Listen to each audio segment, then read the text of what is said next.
കവിയുടെ കളവല്ല പഴമയും പുതുമയും കലരുമസ്വാതന്ത്ര്യ ദിവ്യഗീതം. ഉയരുന്നു വാനാകെയുലയുന്നു, കാറ്റിൽ വീണുലയുന്നു, കാലത്തെ ചുറ്റിടുന്നു. അടിമകളല്ലാത്തൊരടിമകൾ പാടുന്നു, കൊടുകാറ്റായുയരുമ പാട്ടു വീണ്ടും. കരളുകൾ കേൾപ്പോർതൻ കരളുകൾ പാറുന്നു, കരിയിലകൾ പോലെയ കാറ്റിലിന്നും. പുതു15 തന്നിടനെഞ്ചിൽ ശബ്ദം പോലുയരുന്ന പാട്ടു വീണ്ടും. ശബ്ദം പോലുയരുന്ന പാട്ടു വീണ്ടും. മനുജരെ വിറകാക്കി മിഴിനീരുരുക്കി പൊൻപണമാക്കും ഞങ്ങൾ തൻ ഫാക്ടറികൾ. പൊരിയും വിശപ്പാർന്ന നാളുകൾ വിളയുവാൻ കതിരിടും ഞങ്ങൾ തൻ നെൽപ്പാടങ്ങൾ. ജനതയെ തടവിങ്കലിടുവാനായി വികസിക്കും ഗുണമേറും ഞങ്ങൾ തൻ പട്ടണങ്ങൾ. മരണവും ക്ഷാമവും മഴ പോലെ പെയ്യുന്ന മരതകശ്യാമമാം ഗ്രാമലക്ഷം. അഖിലവുമൊന്നായുയർത്തുന്നു വീണ്ടുമ സുഖദമാം സ്വാതന്ത്ര്യപൂതഗീതം. അഴിയിട്ടൊരരമനയ്ക്കുള്ളിലിരുമ്പിൻ്റെ അഴകേറും കൈവളയിട്ടമരും അനവധി ധീരന്മാർ താളം പിടിച്ചുകൊണ്ടലറുന്നതി പാട്ടിനീനടികൾ. കരയുന്ന കുഞ്ഞിൻ്റെ കരിയുന്ന ചുണ്ടിലായി ഒരു തുള്ളിയുപ്പിട്ട നീർ കൊടുക്കാൻ. ദിനവും കണ്ണീർ കലങ്ങൾ തിളപ്പിക്കും ജനനിമാര പാട്ടുമൂളിടുന്നു.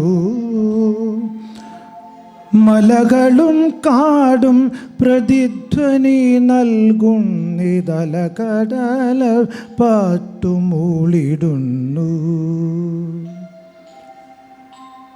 പഴയതാമഗാനം പതിതർത്തൻ ചോരയിൽ പലകുറി മുങ്ങിക്കുളിച്ചതത്രേ. പഴയതാമഗാനം പല ധീരന്മാർക്കും ചുടലയിൽ താരാട്ടായി തീർന്നതത്രേ. പഴയതാമഗാനം ജനനിമാർ തൂകിയ മിഴിനീരണിഞ്ഞു തെളിഞ്ഞതത്രേ. കരുതുവാൻ പൊരുതുവാൻ കൽപ്പന നൽകിക്കൊണ്ടുണരുന്നു വീണ്ടും പാട്ടുനീളേ. കവിയുടെ കളവല്ല ജനത തൻ പോർവിളി, കലരുമഗീതം ശ്രവിപ്പു നിങ്ങൾ. കവിയുടെ കളവല്ല ജനത തൻ പോർവിളി, കലരുമഗീതം ശ്രവിപ്പു നിങ്ങൾ. ഭാസ്കരൻ മാസ്റ്ററെ പറ്റി ഈ അദ്ദേഹത്തിൻ്റെ ജന്മശതാബ്ദി വർഷത്തിൽ ഒരുപാട് പരിപാടികളിൽ എനിക്ക് പങ്കെടുക്കാൻ അവസരം ഉണ്ടായിട്ടുണ്ട്. പക്ഷേ എനിക്ക് ഓരോ പ്രാവശ്യം കഴിയുമ്പോഴും ഞാൻ പലതും വിട്ടുപോയതായിട്ടാണ് എനിക്ക് തോന്നാറ്. ഒരുപാട് സമയത്തിൻ്റെ നിയന്ത്രണങ്ങളൊന്നും ഇല്ലെങ്കിൽ പോലും പലപ്പോഴും അയ്യോ അത് പറയാമായിരുന്നു, ഇത് പറയാമായിരുന്നു, ഇത് പറഞ്ഞില്ലല്ലോ എന്ന രീതിയിലാണ്. അത്രയും വലിയ കടൽ പോലെ കിടക്കുകയാണ് അദ്ദേഹത്തിൻ്റെ ഒരു സർഗാത്മക ജീവിതം. അത് കവിതയിലായാലും പാട്ടിലായാലും അദ്ദേഹത്തിൻ്റെ സാമൂഹ്യ ജീവിതത്തിലായാലും ഒക്കെ അതുണ്ടെന്ന് ഞാൻ വിചാരിക്കുന്നു. കവിതയെക്കുറിച്ച് ഞാൻ കൂടുതൽ പഠിച്ചിട്ടുള്ള ആളൊന്നുമല്ല, എന്നാൽ പോലും എനിക്കത് അറിയാം. അദ്ദേഹത്തിൻ്റെ ഓർക്കു വല്ലപ്പോഴും അതുപോലുള്ള കവിതകളെക്കുറിച്ച് എനിക്കറിയാം, ഞാനത് പാടിയിട്ടുണ്ട്. പക്ഷേ സിനിമാ സംഗീതത്തിൻ്റെ ഒരു ചട്ടക്കൂട്ടിൽ മാത്രമാണ് നമ്മൾ പലപ്പോഴും ഭാസ്കര മാഷെ നോക്കി കാണുന്നത്. അതിനപ്പുറത്തുള്ള അദ്ദേഹത്തിൻ്റെ ഈ ഗാനലോകം തന്നെ വളരെ വിസ്തൃതമാണെന്ന് നമുക്ക് കാണാൻ സാധിക്കും. അപ്പോൾ ഞാനിവിടെ ഫാദർ ജോൺ മണ്ണാർദ്ര സാർ ഇവിടെ ഇരിക്കുന്നുണ്ട്. അദ്ദേഹവുമായി ഞാൻ ഒരിക്കൽ ചർച്ച ചെയ്തൊരു വിഷയമാണ്. കാരണം അദ്ദേഹത്തിൻ്റെ ക്രിസ്തീയ ഭക്തിഗാനങ്ങളെക്കുറിച്ചുള്ള ഒരു കാര്യത്തെക്കുറിച്ച് ഞാനും അദ്ദേഹം തമ്മിൽ ദീർഘനേരം സംസാരിക്കുകയുണ്ടായി. അങ്ങനെ ശ്രീകൃഷ്ണനെ കുറിച്ചുള്ള ഭക്തിഗാനങ്ങളായാലും അതുപോലെ മറ്റ് മാപ്പിളപ്പാട്ടുകളായാലും മറ്റ് ഫോക്കായാലും മറ്റ് പ്രണയഗീതങ്ങളായാലും സ്വാതന്ത്ര്യഗീതങ്ങളായാലും അങ്ങനെ വളരെ വിപുലമായ ഒരു സർഗാത്മക ജീവിതം അദ്ദേഹത്തിനുണ്ടെന്ന് നമുക്ക് കാണുവാൻ സാധിക്കും.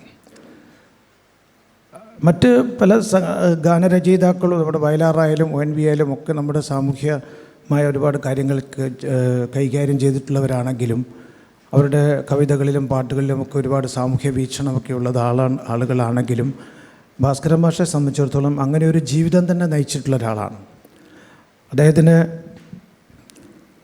അദ്ദേഹത്തിൻ്റെ സാമൂഹ്യ ജീവിതം എന്ന് പറയുന്നത് ആദ്യകാലങ്ങളിൽ സ്വാതന്ത്ര്യ സമര സേനാനിയായും പിന്നീട് കമ്മ്യൂണിസ്റ്റ് പാർട്ടിയുടെ നേതൃത്വത്തിലിരുന്നും ഒക്കെ അദ്ദേഹം പിന്നീട് അതുമായിട്ട് താത്വികമായി ആദർശപരമായി അല്ലെങ്കിൽ പ്രത്യയശാസ്ത്രപരമായി അദ്ദേഹം പിണങ്ങി നിൽക്കുന്നുണ്ട്. അത് മറ്റൊരു കാര്യം, അതല്ല നമ്മുടെ ചർച്ചാ വിഷയം.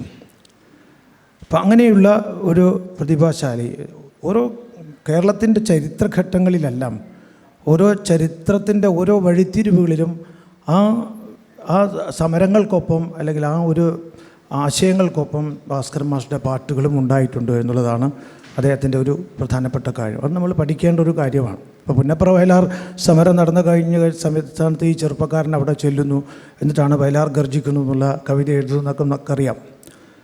അല്ലാതെ തന്നെ തിരുവിതാംകൂറും കൊച്ചിയും മലബാറും പിന്നെ ഒക്കെ ഏകീകരിച്ച് കേരളം ഉണ്ടാകുന്നതിനെക്കുറിച്ചുള്ള സ്വപ്നങ്ങൾ ഉണ്ടായിരുന്ന കാലഘട്ടത്തിൽ, അതൊരു വലിയ മൂവ്മെൻ്റ് ആയിരുന്നൊരു കാലഘട്ടത്തിൽ അതിനെ മുന്നോട്ട് നയിക്കുന്ന രീതിയിൽ അതിന് സൗന്ദര്യവൽക്കരിക്കുകയും ആശയവൽക്കരിക്കുകയും ചെയ്യുന്നുള്ള പാട്ടുകൾ അദ്ദേഹം എഴുതിയിട്ടുണ്ട്. അതിലൊരു പ്രധാനപ്പെട്ട പാട്ടാണ് ഐക്യ കേരള ഗാനം എന്ന പേരിൽ നമ്മൾ അറിയപ്പെടുന്ന പദം പദം ഉറച്ചു നാം പാടി പാടി പോവുക പാരിലൈക്യ കേരളത്തിൻ കാഹളം മുഴക്കുവാൻ എന്ന പാട്ട്. അത് പിന്നീട് ഇത് മാർച്ചിങ് സോങ്ങിൻ്റെ രീതിയിലാണ്. അത് ആ കാലഘട്ടത്തിൽ എല്ലാ പാട്ടുകളും അതുപോലുള്ള പാട്ടുകളെല്ലാം മാർച്ചിങ് സോങ്ങാണ്. ഇപ്പോൾ വരിക വരിക സഹചരെ എന്ന പാട്ടും മാർച്ചിങ് സോങ്ങായിട്ടാണ് ഉണ്ടാക്കപ്പെട്ടിട്ടുള്ളത്. അപ്പോൾ ഇത് പദം പദം ഉറച്ചു നാം പാടി പാടി പോവുക പാരിലൈക്യ കേരളത്തിൻ കാഹളം മുഴക്കുവാൻ നവം നവരണങ്ങളിൽ നമ്മൾ തൻ ത്യാഗങ്ങളിൽ നാം രചിക്കുമ പുതിയ കേരളം മനോഹരം. ഇതൊക്കെ നമ്മൾ ഭാസ്കര മാഷെ പറ്റി പറയുമ്പോൾ നമ്മൾ കാണാതെ പോകുന്ന ഒരു വശമാണ്. ഇപ്പോൾ 1921 മലബാർ കലാപത്തിൻ്റെ പശ്ചാത്തലത്തിലും അദ്ദേഹത്തിൻ്റെ പാട്ട് കണ്ടുകെട്ടുകയുണ്ടായി. 1921 മഞ്ഞണിഞ്ഞ മാമല എന്ന് പറഞ്ഞൊരു പാട്ട്, മാപ്പിളപ്പാട്ട് ഈണത്തിലായിരുന്ന പാട്ട്. അപ്പം ഇങ്ങനെ സമൂഹത്തിൻ്റെ നിരവധി ചരിത്രഘട്ടങ്ങളിൽ ചരിത്ര മുഹൂർത്തങ്ങളിലെല്ലാം അദ്ദേഹത്തിൻ്റെ പാട്ടുകൾ ഉണ്ടായിട്ടുണ്ട് എന്നുള്ളത് ഞാൻ പറയാൻ ഉദ്ദേശിച്ച ഒരു കാര്യം. അത് ഒരുപാട് വിശദീകരിക്കേണ്ട പാട്ടുകൾ ധാരാളമുണ്ട്. അത് സിനിമയുമായി ബന്ധപ്പെട്ടതല്ല. സിനിമയിൽ തന്നെ അദ്ദേഹം ധാരാളം പാട്ടുകൾ എഴുതിയിട്ടുണ്ട്. അത് അദ്ദേഹത്തിൻ്റെ ആശയപരമായ വിയോജിപ്പുകൾ പോലും എൻ്റെ വീണക്കമ്പിയെല്ലാം വിലക്കെടുത്തു, അവർ എൻ്റെ കയ്യിൽ പൂട്ടുവാനൊരു വിലങ്ങു തീർത്തു എന്നും അദ്ദേഹം എഴുതിയിട്ടുണ്ട്. അത് കഴിഞ്ഞിട്ട് പിന്നീടും അദ്ദേഹം പറയുന്നുണ്ട്, എൻ്റെ ബാഷ്പധാരയാകെ വടിച്ചെടുത്തു സ്വന്തം സുന്ദരിമാർക്കണിയുവാൻ കുണുക്കു തീർത്തു. പിന്നീട് പറയുന്നത്, എന്നാലും പ്രതീക്ഷയുണ്ട്, എൻ കിനാവിൻ മൺകുടിലിൽ ഇരിക്കുന്നു ഞാൻ ആ പൊൻപുലരി വരുന്നതും നോക്കി നോക്കി എൻ്റെ ഗാനശേഖരത്തിൻ പൂക്കണി കാണാൻ പൊന്നുഷസേ വന്നു ചേർന്നാലും എന്നും പറയുന്നുണ്ട് ഒരു കഥാപാത്രത്തെ കൊണ്ട്. ഇവിങ്ങനെ ഞങ്ങളുടെ കാലിൽ കെട്ടിപ്പൂട്ടിയ ചങ്ങല വെട്ടി പൊട്ടിക്കാൻ പുതുകരവാളായി ജനാധിപത്യ പുലരൊളി മാനത്തണയാറായി. ഇതൊക്കെ മാർച്ചിങ് സോങ്ങിൻ്റെ എഫക്റ്റിലുള്ളതാണ്. അപ്പോൾ ഇങ്ങനെ ഒരുപാട് പാട്ടുകളെക്കുറിച്ച് എനിക്ക് പറയുവാൻ പറ്റും. ഞാൻ അതിനെക്കുറിച്ചൊക്കെ ആലോചിക്കുകയും വായിക്കുകയും ഒക്കെ നിരീക്ഷിക്കുകയും ചെയ്തിട്ടുണ്ട് എന്നുള്ളത് കൊണ്ട് ഞാൻ 20 മിനിറ്റിൻ്റെ ഒരു വിലക്കുള്ളത് കൊണ്ട് ഞാനത് പിന്നെ അത് മാത്രമല്ല 20 മിനിറ്റിൻ്റെ വിലക്ക് മാത്രമല്ല, ഇവിടെ പാട്ട് ഉണ്ട്. അതുമാത്രമല്ല, കൽപ്പറ്റനാരായണ മാഷ പ്രസംഗമുണ്ട്. കൽപ്പറ്റനാരായണ മാഷോട് ഒരിക്കൽ ഇളയരാജ പറയുകയുണ്ടായി, അദ്ദേഹത്തിൻ്റെ ഒരു പ്രസംഗം കഴിഞ്ഞ ശേഷം മാഷോട് പറയുകയുണ്ടായി, നിങ്ങൾ പ്രസംഗിക്കുന്നതാണ് സംഗീതം എന്ന് പറയുകയുണ്ടായി. അല്ലേ മാഷെ? ഈ പ്രസംഗമാണ് യഥാർത്ഥത്തിൽ സംഗീതം എന്ന് ഇളയരാജ അദ്ദേഹത്തോട് പറയുകയുണ്ട്. അത് മാഷ് ഒരു പ്രാവശ്യം വളരെ അഭിമാനപൂർവ്വം കൊണ്ടു നടക്കുന്നൊരു വാചകമാണ്. അതെന്നോട് ഒരിക്കൽ മാഷ് പറഞ്ഞിട്ടുണ്ട്. അതുകൊണ്ട് അങ്ങനെയൊരു സംഗീതാത്മകമായ പ്രസംഗവും നമുക്ക് എന്ന് വെച്ചാൽ പാടുമെന്നല്ല കേട്ടോ അതിൻ്റെ അർത്ഥം. എന്ന് മാഷ് പാടുമൊന്നുമില്ല, പാടാനും പാടില്ല. പിന്നെ മറ്റൊരു കാര്യം, ഈ നമ്മുടെ ദേശം മലയാളത്തിനുള്ളിൽ തന്നെ നിരവധി പ്രദേശങ്ങളിൽ നിരവധി ഭാഷകൾ. അതേക്കുറിച്ചുള്ള അദ്ദേഹം കോഴിക്കോടാണ് അദ്ദേഹത്തിൻ്റെ രാഷ്ട്രീയ പ്രവർത്തനത്തിൻ്റെ ഒരു വലിയ പങ്ക് വഹിച്ചിരുന്നത്. കൂടാതെ കോഴിക്കോട് ആകാശവാണിയിലാണ് അദ്ദേഹത്തിൻ്റെ ഔദ്യോഗിക ജീവിതത്തിലൊരു പങ്കും വഹിച്ചിരുന്നത്. അതുകൊണ്ട് ഈ വടക്കൻ കേരളത്തിനെ പറ്റിയൊക്കെ അദ്ദേഹത്തിന് നല്ല ധാരണയാണ്. ഞാനൊരു പാട്ടിനെക്കുറിച്ച് മാത്രം നിങ്ങളടുത്ത് പറയാം. അതായത് സാധാരണ നമ്മൾ തൃശ്ശൂർ ഭാഷയിലൊരു പാട്ട്, അല്ലെങ്കിൽ വടക്കൻ കേരളത്തിലെ മാപ്പിളപ്പാട്ടിലൊരു മാപ്പിള ഭാഷയിലൊരു പാട്ട്, അല്ലെങ്കിൽ തിരുവനന്തപുരത്തുകാരുടെ പിന്നെ എന്തര് എന്നൊക്കെ ചോദിക്കുന്നൊരു പാട്ട്, ഇതല്ലാതെ ഈ 3 പ്രദേശത്തെ ഒരുമിച്ച് ഒരു പാട്ടിനുള്ളിൽ ഒതുക്കുന്നൊരു പാട്ട് അദ്ദേഹത്തിൻ്റെ ഉണ്ട്. നാടോടികൾ എന്നൊരു സിനിമയിൽ അദ്ദേഹം എഴുതിയിട്ടുണ്ട്. അത് ഒരു ആൾ 3 പ്രദേശങ്ങളിൽ ചെന്ന് പെണ്ണ് കാണുകയാണ്. അപ്പം അതിങ്ങനെയാണ് പാട്ട്. തെക്ക് തെക്ക് തെക്ക് ചെന്നൊരു പെണ്ണിനെ കണ്ട്, നമ്മൾ പെണ്ണിനെ കണ്ട്, നിക്ക് നിക്ക് കണ്ണേ പൊന്നേ എന്ന് പറഞ്ഞ്. അപ്പോൾ തെക്കന്മാർ പറയുന്നത് ഒക്കത്തില്ല, മിണ്ടത്തില്ല, കാണത്തില്ല എന്ന് പറഞ്ഞ് നാക്ക് കൊണ്ടൊരു പെടപെടച്ച് നടന്ന് പെണ്ണ്. വടക്ക് വടക്ക് വടക്ക് പോയൊരു പെണ്ണിനെ കണ്ട്, നമ്മൾ പെണ്ണിനെ കണ്ട്, എനിക്ക് പ്രേമം പെരുത്തു പോയെന്നവളോട് പറഞ്ഞ്, വരുന്നില്ല പാക്കി ഞോളി ബേഗം എന്ന് പറഞ്ഞ്, ബൈരം കൊടുത്തിട്ട് സുന്ദരി പെണ്ണ് പാഞ്ഞ് മറഞ്ഞ്. ബൈരം കൊടുക്കുക എന്ന് പറഞ്ഞാൽ കലഹിക്കുക എന്നുള്ള അർത്ഥം നമ്മുടെ നാട്ടിലുണ്ട്. പിന്നെ നടുക്ക് നടുക്ക് നടുക്ക് ചെന്നൊരു നാരിയെ കണ്ട്, നമ്മൾ നാരിയെ കണ്ട്, തടുത്ത് നിർത്തി തേനിൽ മുക്കിയ വാക്ക് പറഞ്ഞ്, എന്തുട്ടാ നിങ്ങൾ മേക്കെട്ട് കയറണ എന്ന് പറഞ്ഞ്, പണ്ടറടങ്ങട്ടെ എന്ന് ശപിച്ചവൾ നാട് കടന്ന്. അപ്പോൾ ഈ 3 ദേശത്തെ ഭാഷയും കൂടി ഒരു പാട്ടിൻ്റെ പല്ലവി അനുപല്ലവി ചരണത്തിലേക്ക് കൊണ്ടുവരികയാണ് ഭാസ്കരൻ മാഷ്. അപ്പോൾ വടക്കൻ പാട്ടിലെ ഒരു പാട്ട് എഴുതുമ്പോൾ അഞ്ഞനെ കണ്ണെഴുതി ആലിലെ താലി ചാർത്തി അറപ്പുര വാതിലിൽ ഞാൻ, വടക്കൻ പാട്ടിൻ്റെ വാക്കുകളല്ലാത്തൊരു വാക്കും അതിലില്ല.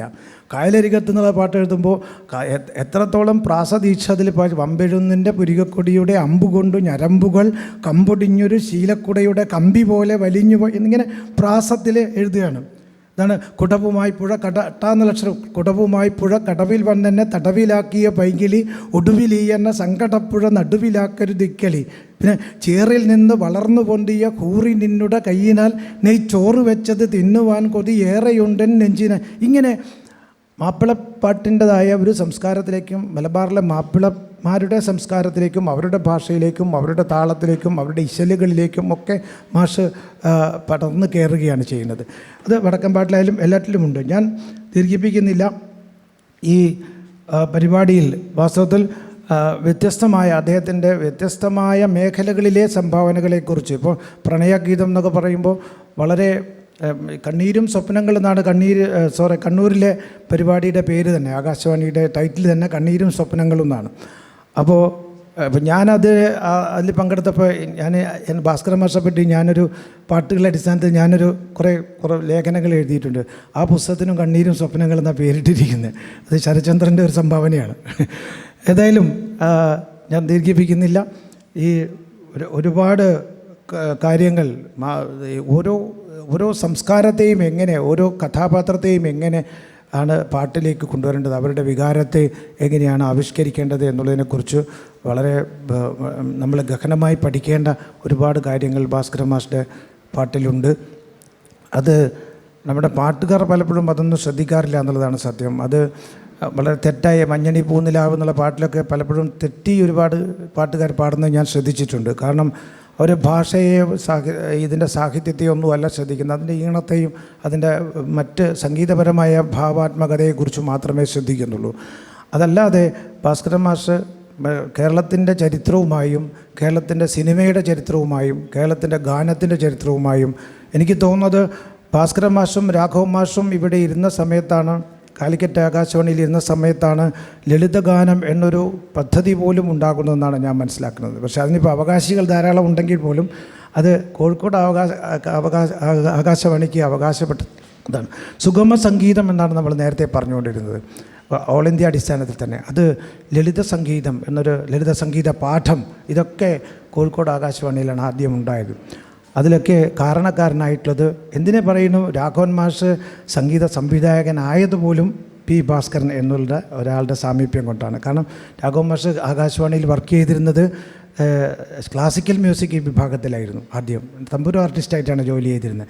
അവിടുന്ന് ഇദ്ദേഹത്തിൽ ഇങ്ങനെയൊരു വാസനയുണ്ട്, ഇദ്ദേഹത്തിന് ഇങ്ങനെയൊരു വളരെ ക്രിയാത്മകമായൊരു കാര്യം ചെയ്യാൻ സാധിക്കുമെന്ന് ഭാസ്കരൻ മാഷിൻ്റെ കണ്ടെത്തലാണ് രാഘവൻ മാഷ് പോലും എന്ന് നമുക്ക് മനസ്സിലാക്കാൻ സാധിക്കും. അതുകൊണ്ട് മലയാളത്തിൻ്റെ ഒരു സംസ്കൃതിയുമായി നമുക്ക് വളരെ അടുത്ത് നിൽക്കുന്ന അല്ലെങ്കിൽ അതിന് അവഗണിക്കാനാവാത്ത ഒരു മഹാവ്യക്തിത്വമാണ് ഭാസ്കരൻ മാഷ്.